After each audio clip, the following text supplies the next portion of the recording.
নাই, ক'তো মই এটা দল ত্যাগ কৰা এটা শব্দ মই দেখা নাই। গতিকে এই কথাবিলাক আপোনাৰ কেতিয়াবা ইলেকশ্যনৰ সময়ত তেনেকুৱা খুব কিছুমান থাকেই। আমি ভিতৰত এইবিলাক কথা পাতি ঠিক কৰি ল'ম। ময়ো বিচৰা বহুতে নাই পোৱা, এতিয়া মোকতো টাৰ্গেটে কৰি লৈছে চবেই।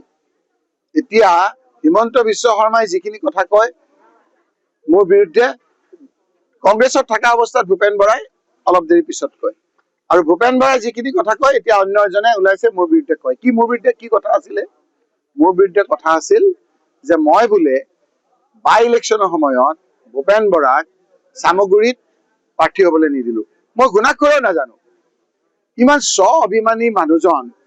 4টা সমষ্টিত আপোনাৰ বাই ইলেকশ্যন হৈছিল। এটা হৈছিল বিহালী, তেখেতৰ গাতে গা লাগি থকা বিহালী সমষ্টিত। এটা হৈছিল আপোনাৰ বঙাইগাঁৱত, এটা হৈছিল বৰাক ভেলী, এটা হৈছিল চামগুৰিত। তেওঁলোকৰ কথাটো চামগুৰিত স্বাভিমানটো লুকাই আছে নেকি?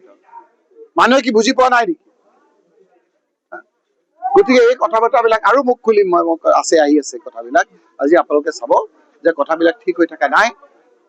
জুবিন গাৰ্গৰ হত্যাৰ ষড়যন্ত্ৰকাৰীত লিপ্ত মানুহে বহুত মানুহক সন্দেহ কৰিছে, আৰু 9 এপ্ৰিল #জুবিন গাৰ্গৰ সেই কথাখিনি বিচাৰ কৰিব বুলি ৰাইজে আজি ইংগিত দিছে। সেইটোৱে আমাৰ আপোনালোকৰ প্ৰতিও এইটোৱে আমাৰ অনুৰোধ। যিকোনো খবৰৰ বাবে যোগাযোগ কৰক আমাৰ এই নম্বৰত 9181 307 221।